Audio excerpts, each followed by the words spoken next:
Hi, Paul Thomson here from Spitfire Audio. I'm going to show you today my top 10 Spitfire libraries, the ones that I absolutely can't live without, my always go-tos, and then we'll do a couple of honourable mentions at the end. But I'm going to show you a few patches from each of the libraries, and I'm also going to show you one edge case where I might use it in a really unexpected way, just to get a different kind of effect. So hopefully there'll be a few little tips and tricks for you to pick up along the way. Let's dive straight in.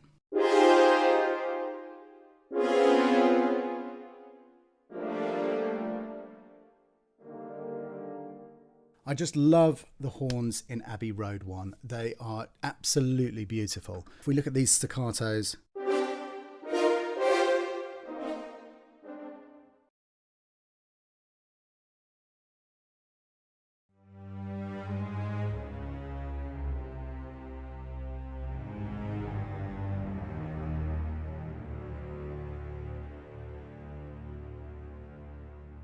the legendary low strings, again, I make no bones about the fact that I love the sound of cellos and basses recorded in octaves. It's the way that they play. If you give them both the same part, the basses sound an octave lower than written. It's the way it's used in loads and loads of orchestral literature, and it just is such a beautiful, full, rich sound. That again is one of my absolute go-to patches.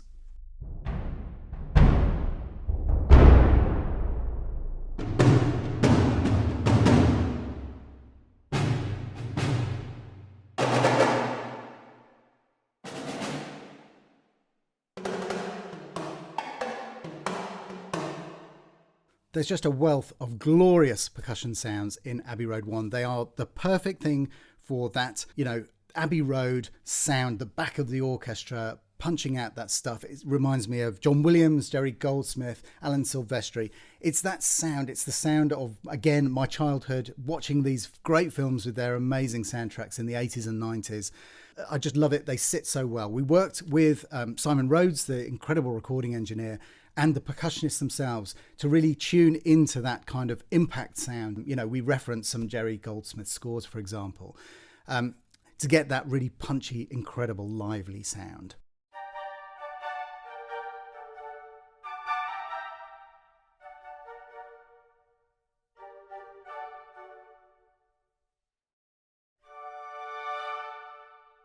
Glorious, beautiful, beautiful woodwind, one of the forgotten areas of the orchestra.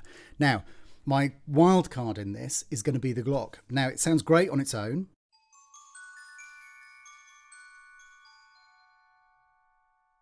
But I have a little trick for this as well. And when I want to use it in a not so orchestral context, I would dial up a gigantic reverb on it, which I'm using the EOS from Audio Damage.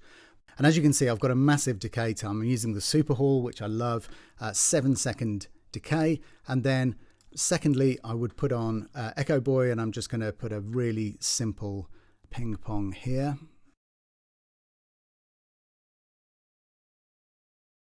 Put a bit of saturation on. Do a little bit of high cut and low cut just to dial it in a bit. And then if we go for the pop close instead of the general mix, then we've got these really intensely close mic'd sound with a really kind of wide in your face kind of feel.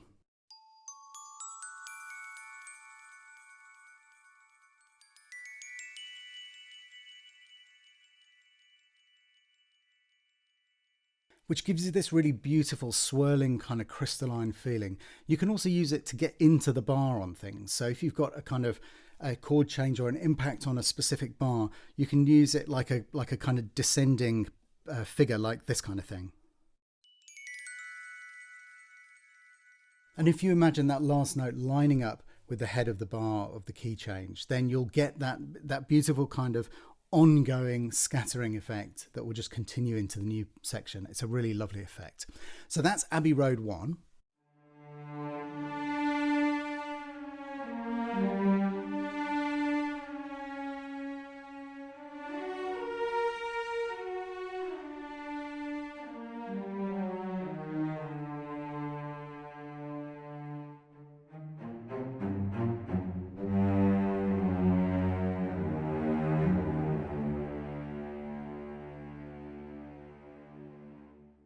And that brings us to my second library, which is the BBC Symphony Orchestra library.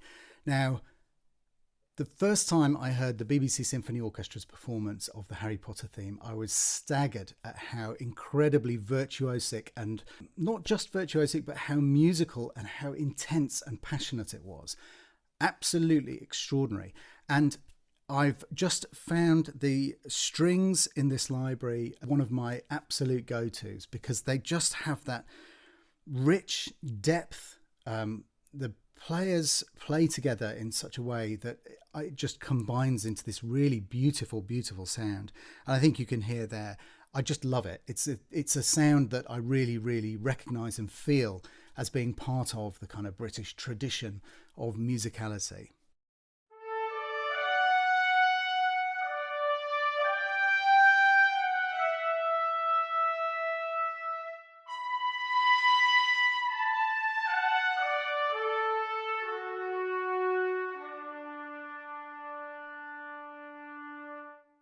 Again, there's a lovely, lovely stateliness to that.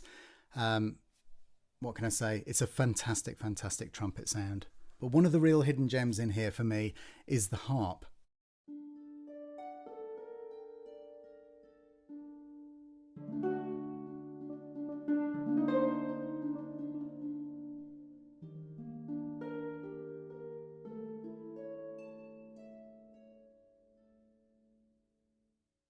It's an incredibly lyrical instrument, and again, it's one of my go-tos. I'll jump into this.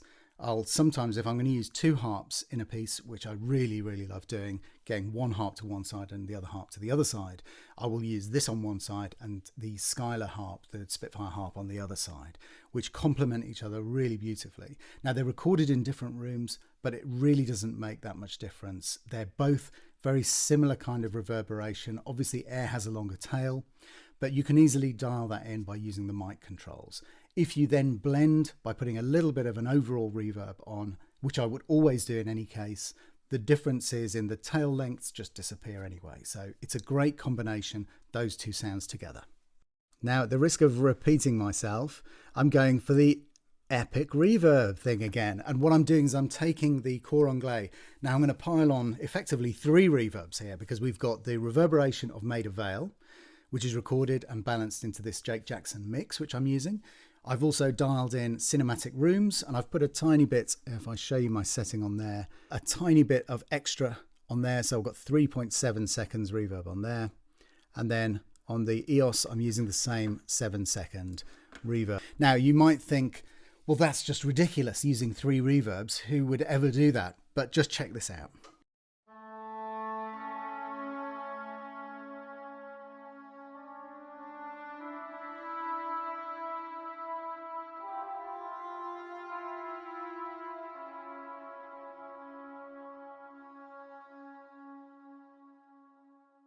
And immediately you've got that kind of, it takes you to a place. It gives you that kind of feeling of, wow, something extraordinary is going to happen. We're in a different world here. It's giving you that thing. And it's basically, you know, you're taking a beautifully played cor anglais sound, recorded it very orchestrally in an orchestral setting, and you're turning it into this kind of epic thing. It's incredibly simple. I might even put a bit of ping pong on that as well if I felt so inclined. So my third choice is Hans Zimmer piano.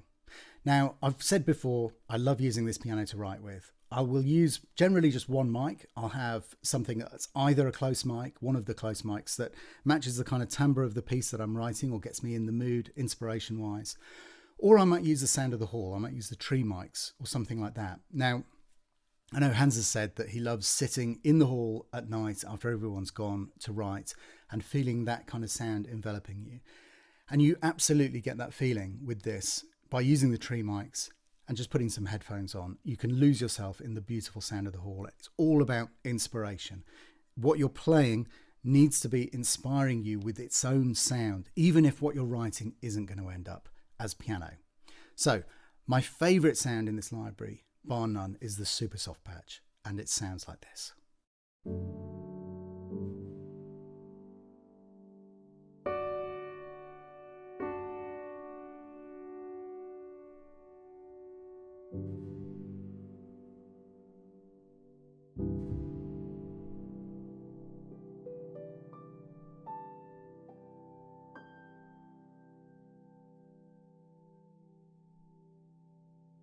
And there's some fantastic effects in this library, such as harmonic shorts,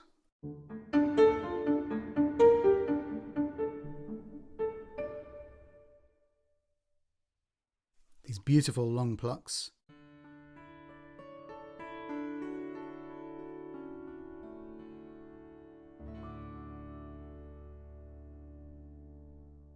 these slightly sharper nail plucks, which are great for adding texture at the high end.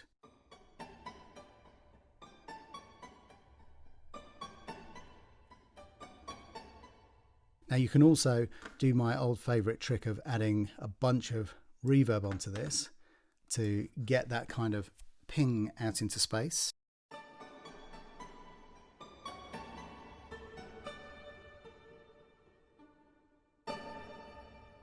My absolute favourite, the brush stroke.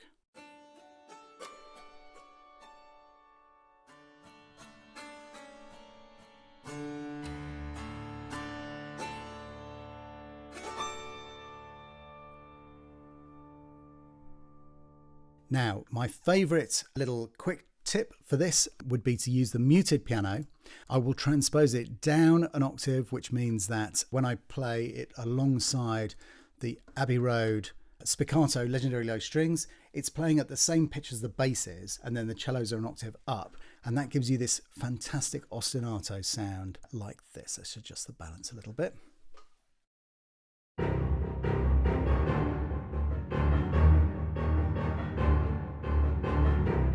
Now you can sync it right down, so it's just a little accent underneath the strings.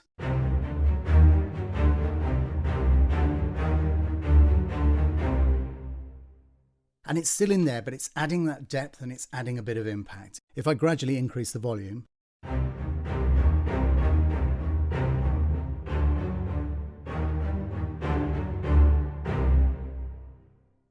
it's a fantastic doubling, really useful little trick to use there.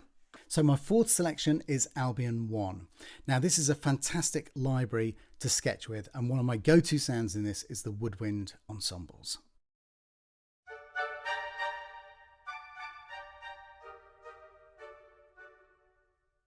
There's also this arranged version to give you a kind of wider sound.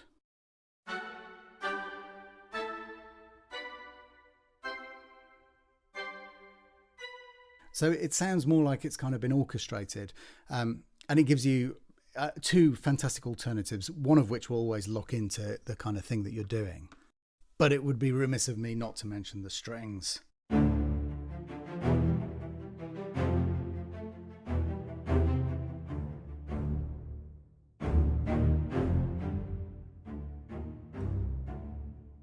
And they have that beautiful, rich, punchy sound. Now, there's loads of great, characterful sounds in here.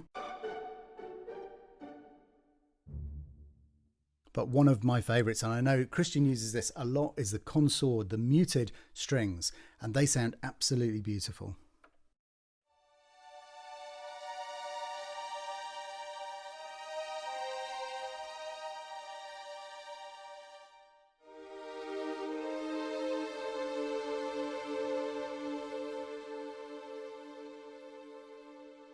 Really silky smooth. And my favorite little trick here is to shift click the full strings, the normal longs. So I've got those and the muted strings playing at the same time. Then I'll slap, as before, a nice chunky bit of this cinematic rooms patch. So I've got a nice reverb. It's not the super long reverb, it's just a more kind of intensified. I often use this kind of thing I just exaggerate slightly, because the other thing is when you're writing to picture, when the music gets kind of sunk back, a lot of things start to disappear, like the reverb will start to disappear. And so it's always good to exaggerate slightly and go slightly over egg on these things, I find. But if you do that, you get this beautiful sound.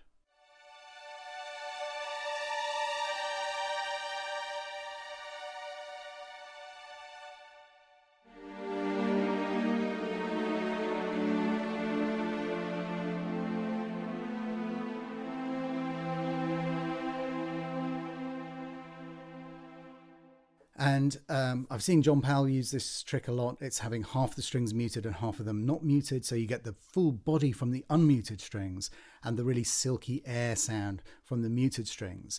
So it's the best of both worlds. My sixth selection is Kepler Orchestra. Now, this is really, really unusual, but it's got a lot of really great sounds in. The concept from this came from the idea of planetary motion, and that's where we started sketching out ideas about what kind of things could we take from this. And then there were things like the idea of lights, shards flying past your head, which is what this patch is.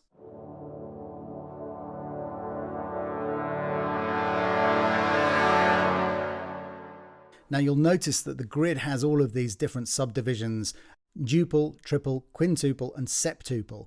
So you can actually get all kinds of interesting combinations here by using these pegs and forming your own kind of shapes.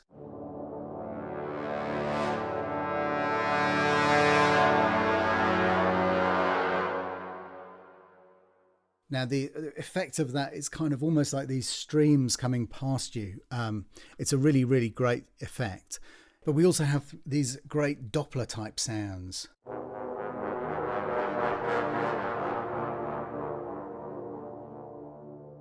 If you imagine the sound that the ambulance makes as it goes past you, that's the Doppler. So the sound waves are being compressed on the way towards you and expanded on the way out. Gives you that drop in pitch. And we've done this with pulsing version and non-pulsing versions as well. But also we have these incredibly useful grids, which are just kind of the instruments just replaying sounds in a specific time subdivision. So at its most basic,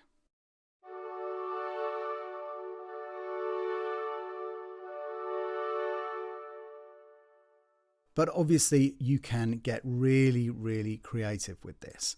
So if I just kind of click a load of buttons at random, then I would get this kind of sound.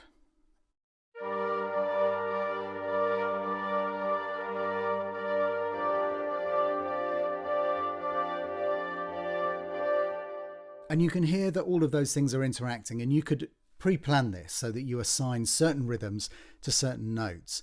But it's a really great tool for instant kind of creativity and inspiration. Now, my secret little area of this library that maybe some people haven't explored fully is the warped stuff, which is these performances that we took, which we then put through whole loads and loads of outboard, all kinds of different processing. And you can get some crazy stuff from real crystalline things through to this massive Blade Runner style.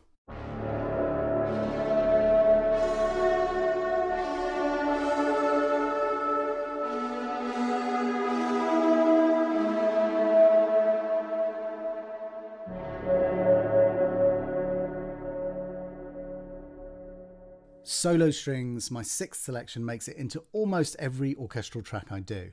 Either playing the part of an extra soloist in amongst everybody and just giving a little bit of extra differentiation to some of the vibratos, or as a featured performer playing their line out over everyone else. And I just love the variety of articulations that you get with this. So you've got these beautiful consordinos.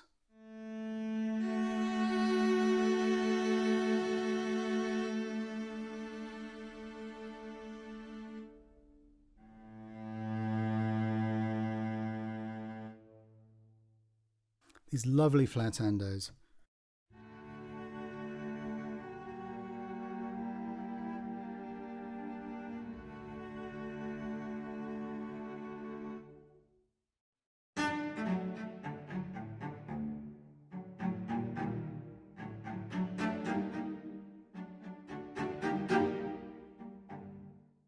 So much character. Really, really love it. There's tons of stuff in there for you to discover. One of my favourite things to do is to transpose the consords up and play them as a kind of chordal thing over the trems of the chamber strings. Now, I'm using this really just as a quiet effect, but just check this out.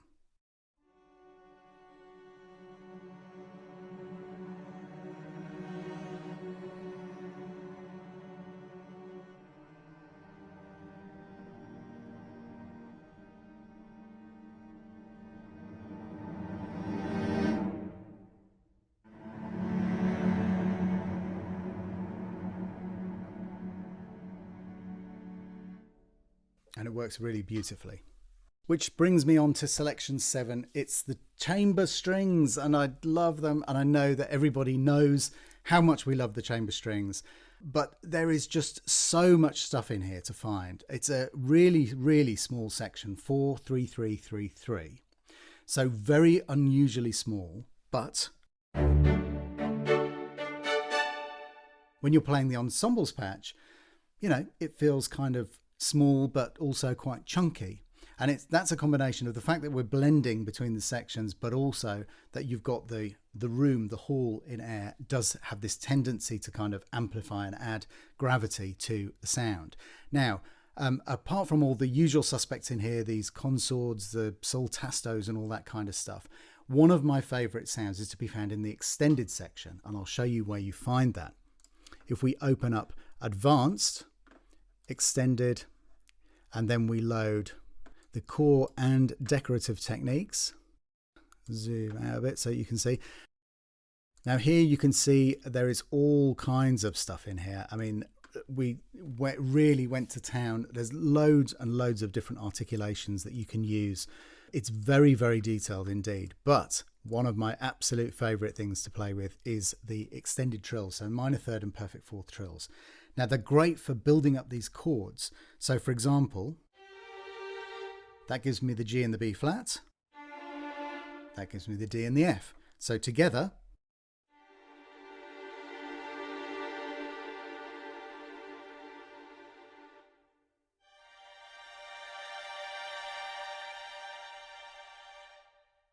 beautiful. And you can do the same thing with the perfect fourth. So again, I could use these as to get a kind of suspended fourth.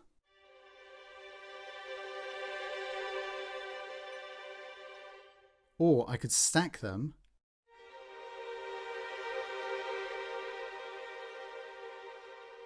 which gives me an alternative way to approach that kind of, you know, getting the minor thirds. Instead, I'm taking the minor thirds and then I'm building a fourth on top of those. So there's lots of different things that you can do with this. But the thing that I find so beautiful about it is it gives that impressionistic kind of Debussy Ravel kind of feel. And I love using it, and I use it far too much. Now, if we go back to our spiccato,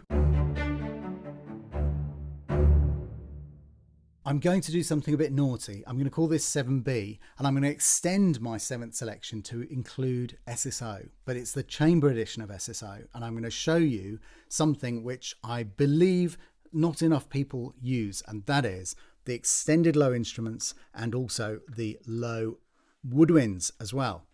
Now, what I'm going to do is I'm going to mute all of these instruments in here.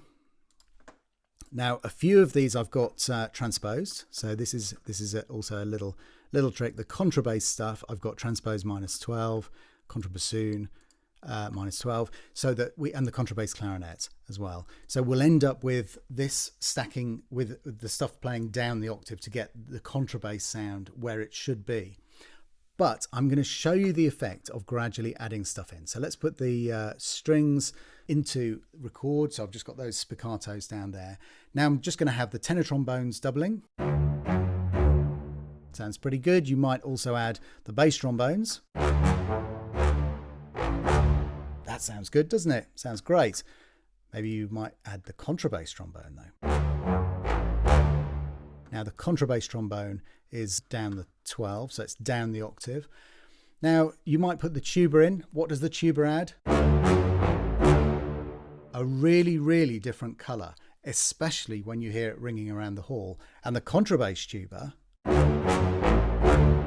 that takes that colour and extends it downwards. Now, so far so good. If you're adventurous enough to have got into these kind of extended brass instruments, that's fantastic. But people tend not to think of the woodwinds as being a really useful bottom end as well. Now, I'm going to show you what happens if we add all of them at the same time. So first of all, without.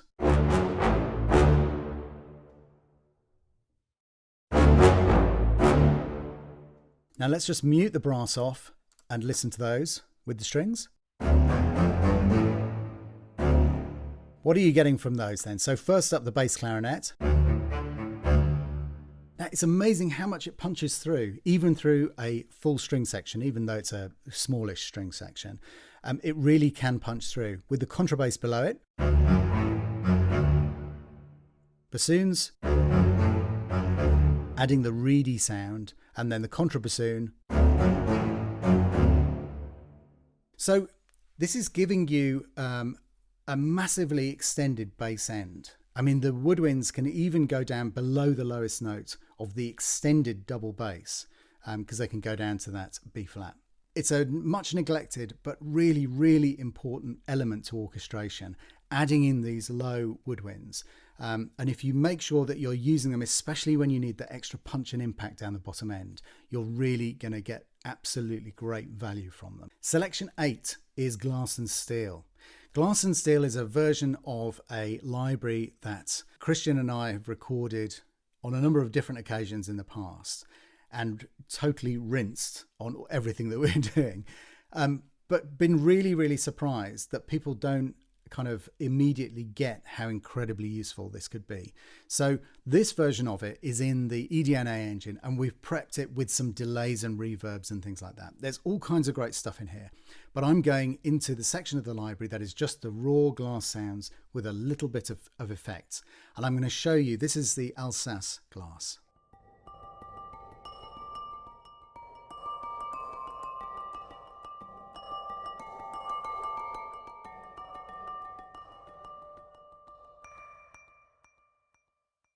So you can vary between the kind of soft beater, the hard beater. There's kind of versions played with the nails. There's all kinds of different glasses, all kinds of different metal bowls. But it really excels at doing some of these kind of amazing things where you can either do that kind of rhythmic thing where you use it as a, you know, an alternative to a normal percussion instrument. And you can take all the delays off. For example, let's remove the delay. Now that could substitute for a xylophone or a Glock.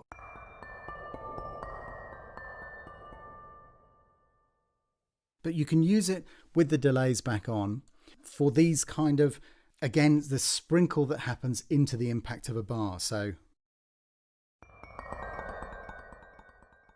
and if you aim for the bar line, then that gives you this lovely kind of sprinkle after the effect. And it's that kind of strum. It's almost a kind of Thomas Newman type of effect, you know, of having those beautiful kind of things that lead into the next section or lead into, you know, a kind of a rhythmic sequence or that kind of thing. Incredibly useful for that, and also as the substitution. And I'm going to show you with the brandy glass, and as before I've got my nice big cinematic rooms reverb on, and have a listen to this.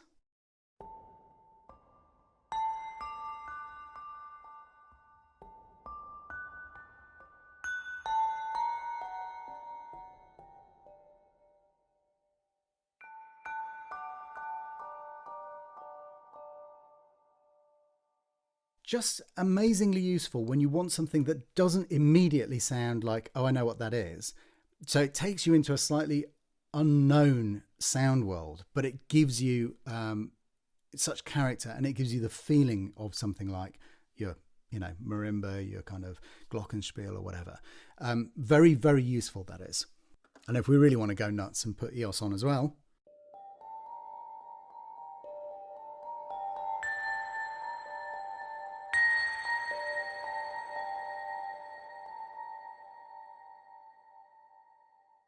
remember, there's no such thing as too much reverb. My 9th selection is the incredible Eric Whitacre choir, the Eric Whitacre singers, Eric directing. It's just absolutely heavenly. And this is immediate inspiration for me as well. So what I will often do is I'll pull up the grid. I'll have the tutti, so I've got it across the keyboard. I'll have the dynamic controller right down the bottom, and then I'll just busk.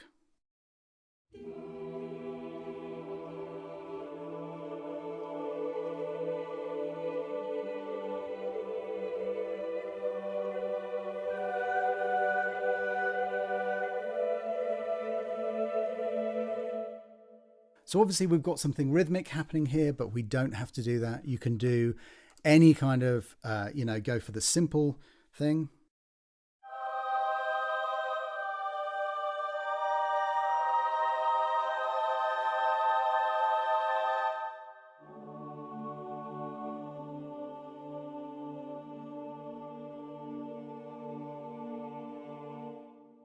You can do these clashes, which are these incredible, beautiful, semitone and whole tone things.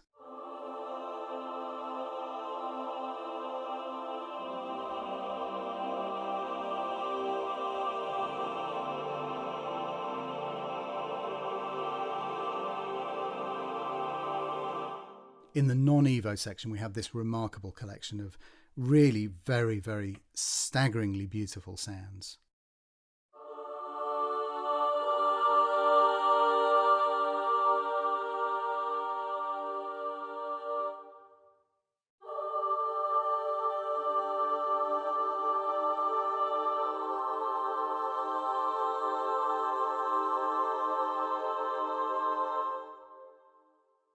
Just exquisite. And if you love Eric's music as I do, and you've listened to the recordings of the singers, then you will know, you'll hear their voices, you'll hear the individual singers who just have the most beautiful sounding voices, really, really stunning. So moving on to my final and 10th selection, it has to be Hans Zimmer strings. Now, there is nothing that I can quite say to describe what it feels like to stand and hear 60 cellos playing something very, very quietly. And I'm going to play you a super solpont, as solpont as they could possibly manage. Check this out.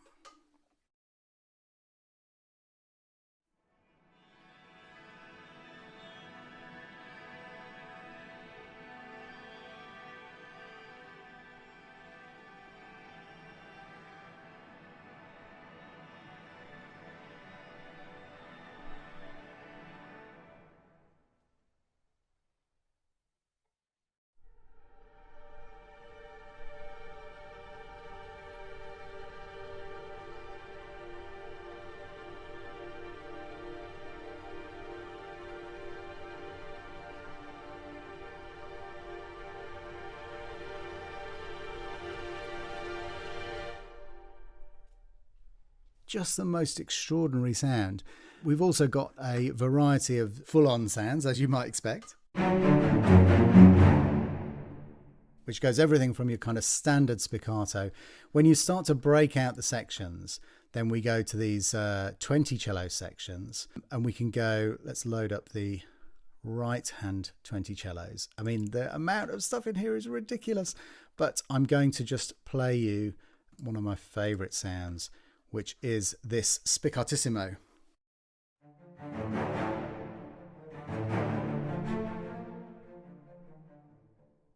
And again, let's go into the mics. Let's dial up an absolutely embarrassing number of mics in this library. There's all kinds of stuff in here.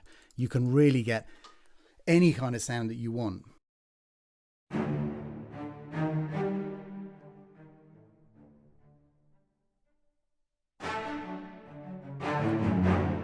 I mean, there's so many dynamics in there. You can really kind of absolutely dial into the exact thing that you want. Let's put in a few extra mics just for fun. Mid, like a bit of mid. Okay, let's see what that sounds like.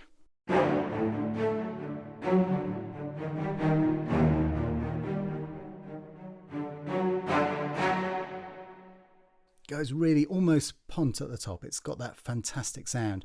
But we've got these lovely marcatos that kind of suddenly ramp back as well.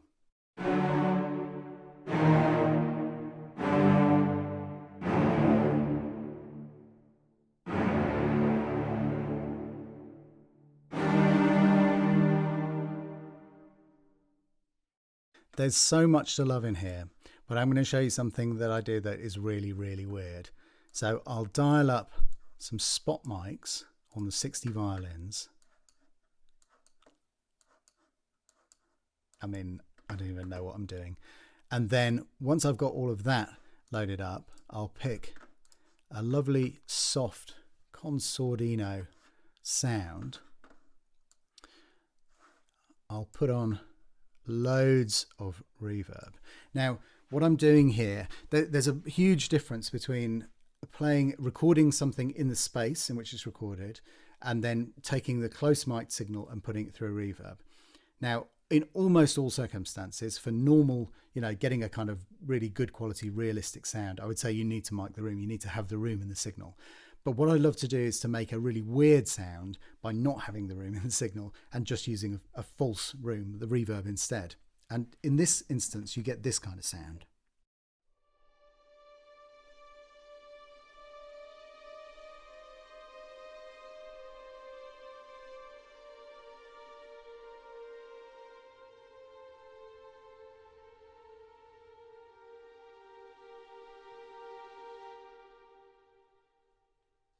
Now that's definitely got a vibe. It's got a thing about it.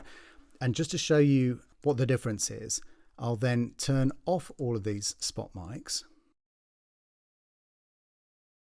And I'll go back to something really simple, tree and outrigger. So the decker tree and the riggers at the side.